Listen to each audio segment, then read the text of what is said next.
Ótimo, então vamos nessa linha. Esses elementos principais, carbono, hidrogênio, oxigênio, nitrogênio, fósforo e enxofre, são realmente o alicerce da bioquímica. O carbono, por exemplo, é o coringa das estruturas orgânicas, porque ele forma cadeias complexas e está presente em praticamente todas as moléculas biológicas importantes. Oxigênio e hidrogênio são cruciais na formação da água, que é o solvente da vida, e também aparecem em muitas outras moléculas. O nitrogênio entra no jogo nas proteínas e nos ácidos nucleicos, enquanto o fósforo é peça-chave no ATP, que é a molécula de energia, e nos ácidos nucleicos também. E o enxofre aparece em certos aminoácidos e vitaminas. Ou seja, esses 6 elementos juntos formam a química básica da vida como a gente conhece. E a partir daí dá para ir mergulhando em cada uma dessas moléculas e ver como elas se combinam para formar a base da biologia. Fazendo esse parêntese e mergulhando um pouquinho no mundo químico, esses 6 elementos não são a maioria dos elementos da natureza como um todo, mas eles são os grandes protagonistas no contexto da vida. Na tabela periódica a gente tem mais de 100 elementos conhecidos, mas a maioria deles não aparece em grande quantidade nos seres vivos. Em organismos, esses 6, carbono, hidrogênio, oxigênio, nitrogênio, fósforo e enxofre, são os atores principais porque eles formam as moléculas essenciais da bioquímica. Então, resumindo, eles não são a maioria dos elementos no universo, mas são os protagonistas quando a gente fala de química da vida. Com certeza, vamos dar esse panorama geral. Basicamente, quando a gente fala das substâncias nos seres vivos, a gente divide em 2 grandes categorias: substâncias inorgânicas e substâncias orgânicas. As substâncias inorgânicas são aquelas que não têm em sua estrutura principal cadeias de carbono. O exemplo clássico é a água, que é absolutamente fundamental para a vida. Além disso, a gente tem sais minerais, como cloreto de sódio, fosfatos, carbonatos, que desempenham papéis essenciais em processos biológicos. Já as substâncias orgânicas são aquelas baseadas em carbono e formam a espinha dorsal das moléculas da vida. Nesse grupo entram os carboidratos, que são açúcares e fornecem energia, os lipídios, que são as gorduras e óleos, importantes para a estrutura celular e armazenamento de energia, as proteínas, que são funções estruturais e enzimáticas, e os ácidos nucleicos, como o DNA e o RNA, que carregam a informação genética.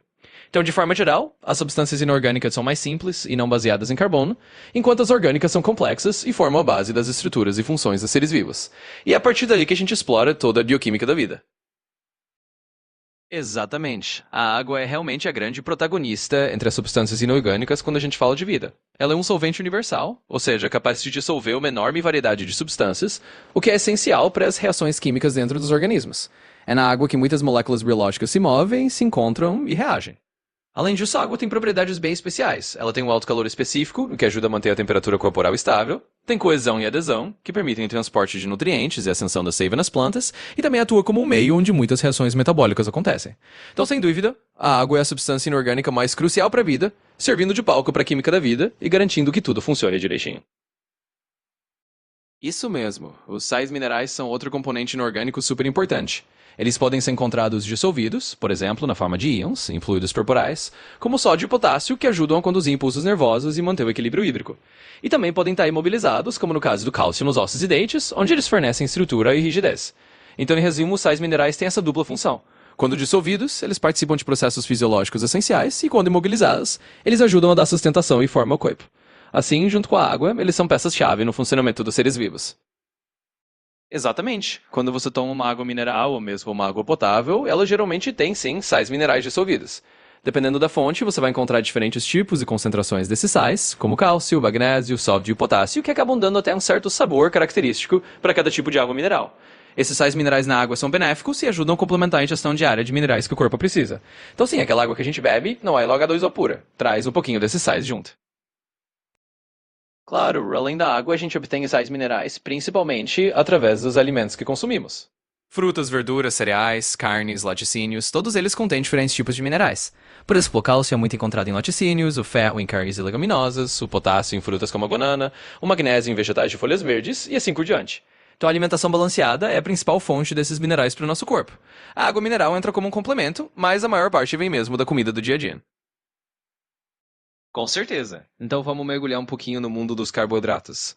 Eles são uma das principais classes de substâncias orgânicas e funcionam basicamente como uma das principais fontes de energia para os seres vivos. De modo geral, os carboidratos são compostos de carbono, hidrogênio e oxigênio, e eles se dividem em algumas categorias. Os mais simples são os monossacarídeos, como a glicose e a frutose, que são açúcares simples. Depois a gente tem os disacarídeos, como a sacarose, que é o açúcar de mesa, e a lactose, que é o açúcar do leite. E por fim a gente tem os polissacarídeos, que são cadeias longas, como o amido, que as plantas usam para armazenar energia, e o glicogênio, que é a forma de armazenamento de energia nos animais. Basicamente, os carboidratos são essa fonte rápida de energia, mas eles também têm funções estruturais em algumas células e são parte importante de uma dieta equilibrada. E a partir daí a gente pode explorar ainda mais como eles funcionam no organismo. Com certeza, vamos focar neles. Os monossacarídeos são os açúcares mais simples e são basicamente as unidades básicas dos carboidratos. Cada monossacarídeo é composto por uma única molécula, e os exemplos mais conhecidos são a glicose, a frutose e a galactose. A glicose é talvez o monossacarídeo mais famoso, porque é a principal fonte de energia para as células. Quando você come algo que contém carboidratos, muitas vezes ele é quebrado até virar glicose, que vai ser usada na respiração celular. A frutose é o açúcar das frutas, e a galactose é encontrada principalmente no leite, combinado com a glicose para formar lactose. Então, em resumo, os monossacarídeos são essas moléculas simples que servem como blocos de construção para carboidratos mais complexos e como uma fonte rápida de energia para o corpo. Os disacarídeos são basicamente açúcares formados por duas moléculas de monossacarídeos ligadas entre si. Eles são um passo além dos monossacarídeos em termos de complexidade, mas ainda são relativamente simples. Os exemplos mais conhecidos de disacarídeos são a sacarose, que é o açúcar de mesa comum, formado por glicose e frutose, a lactose, que é o açúcar do leite, formado por glicose e galactose, e a maltose, que é formada por duas moléculas de glicose.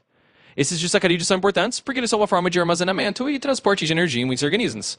Quando você consome disacarídeo, o corpo precisa quebrá-lo em monossacarídeos para poder utilizá-lo como energia. Então, em resumo, eles são uma ponte entre os açúcares simples e os carboidratos mais complexos. Claro, então vamos falar dos polissacarídeos. Eles são carboidratos complexos, formados por longas cadeias de monossacarídeos ligadas entre si. Ou seja, você pode imaginar os polissacarídeos como verdadeiras correntes de açúcares simples. Os exemplos mais conhecidos são o amido, que é a forma como as plantas armazenam energia, o glicogênio, que é a forma de armazenamento de energia nos animais, incluindo nós humanos, e a celulose, que forma a parede celular das plantas e é uma fibra essencial nessa alimentação. Os polissacarídeos têm várias funções, eles podem servir como reserva de energia de longo prazo, ou como componentes estruturais, no caso da celulose. E para usar a energia armazenada neles, o corpo precisa quebrar essas cadeias em açúcares menores. Então, em resumo, os polissacarídeos são essas moléculas grandes e versáteis, fundamentais para a vida, seja como reserva ou como estrutura. Com certeza, os carboidratos são realmente uma parte fundamental da alimentação humana. Eles são uma das principais fontes de energia rápida para o nosso corpo. Quando a gente consome alimentos ricos em carboidratos, como pães, massas, arroz, frutas e vegetais, nosso corpo converte esses carboidratos em glicose, que é usada como combustível. Além de fornecer energia, os carboidratos também têm um papel importante em manter o funcionamento do cérebro e dos músculos, especialmente durante atividades físicas. E claro, escolher fontes de carboidratos mais integrais e naturais, como grãos integrais, legumes e frutas, ajuda a trazer fibras, vitaminas e nutrientes extras para a dieta. Então, resumindo, os carboidratos são mesmo essenciais na alimentação humana, ajudando a manter a energia e o bom funcionamento do corpo no dia a dia. Com certeza. Então vamos dar um panorama geral sobre as lipídios. Eles são outro grupo fundamental de substâncias orgânicas e são mais conhecidos como as gorduras e os óleos. Basicamente, os lipídios são moléculas que têm longas cadeias de hidrocarbonetos e são hidrofóbicos, ou seja, não se misturam bem com a água. Eles desempenham várias funções importantes no organismo. Primeiro, são uma fonte concentrada de energia, fornecendo mais que o dobro de energia por grama em comparação com os carboidratos ou proteínas. Além disso, eles são componentes-chave das membranas celulares, na forma de fosfolipídios, e atuam como isolantes térmicos e proteção para órgãos. Eles também são necessários para a absorção de vitaminas lipossolúveis, como as vitaminas A, B e K. Então, em resumo, os lipídios são essenciais na dieta e na estrutura do corpo, fornecendo energia, construindo membranas celulares e ajudando em várias funções vitais. Claro, então vamos falar um pouco sobre os lipídios simples. Os lipídios simples são basicamente aqueles que a gente conhece como gorduras e óleos. Eles são formados principalmente por moléculas chamadas de triglicerídeos, que nada mais são do que uma molécula de glicerol ligada a 3 ácidos graxos. Esses ácidos graxos podem ser saturados ou insaturados. As gorduras saturadas, que geralmente são sólidas à temperatura ambiente, vêm de fontes como gordura animal e alguns óleos tropicais. E os ácidos graxos insaturados são encontrados em óleos vegetais e são líquidos à temperatura ambiente. Os lipídios simples têm um papel crucial como reserva de energia de longo prazo, além de servirem como isolantes térmicos e proteção para órgãos.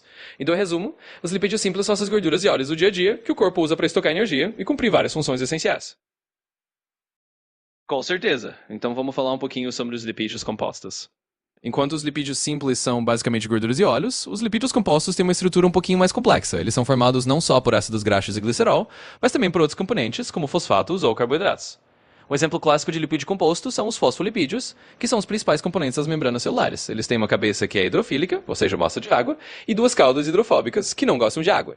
Isso permite que eles formem uma bicamada, que é fundamental para delimitar e proteger a célula. Além dos fosfolipídios, a gente também tem os glicolipídios, que contêm carboidratos na estrutura, e também participam de membranas celulares, desempenhando papéis importantes no reconhecimento celular e em outras funções. Em resumo, os lipídios compostos são esses lipídios mais elaborados, que têm funções estruturais e de sinalização muito importantes no organismo. Claro, vamos falar um pouco sobre os esteroides. Eles são um tipo bem interessante de lipídio, mas com uma estrutura bem diferente dos triglicerídeos ou fosfolipídios. Em vez de serem formados por longas cadeias de ácidos graxos, os esteroides têm uma estrutura de anéis de carbono interligadas. O exemplo mais conhecido de esteroide é o colesterol, que é fundamental para as membranas celulares e serve de precursor para outros esteroides.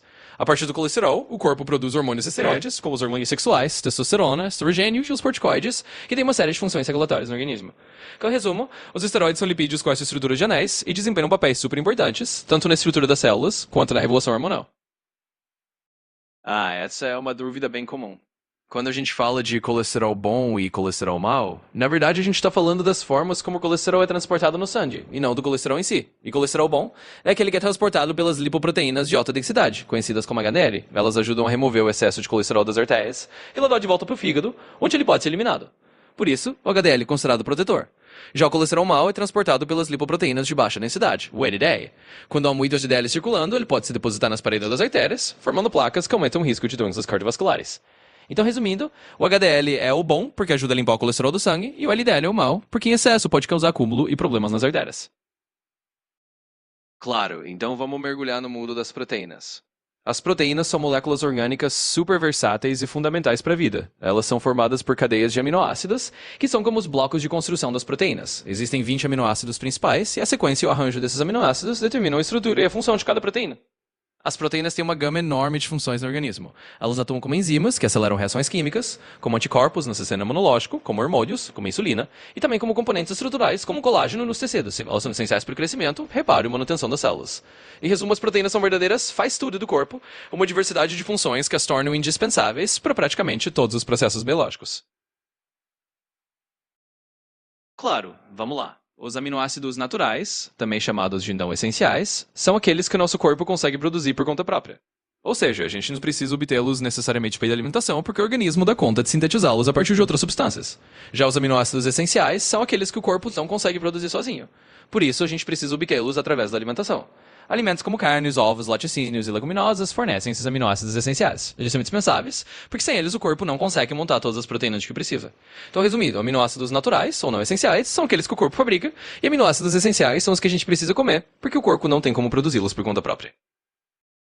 A ligação peptídica é basicamente o que une os aminoácidos em uma cadeia para formar as proteínas. Funciona assim, quando dois aminoácidos se encontram, o grupo carboxila de um deles reage com o grupo amina do outro, liberando uma molécula de água e formando essa ligação covalente chamada de ligação peptídica.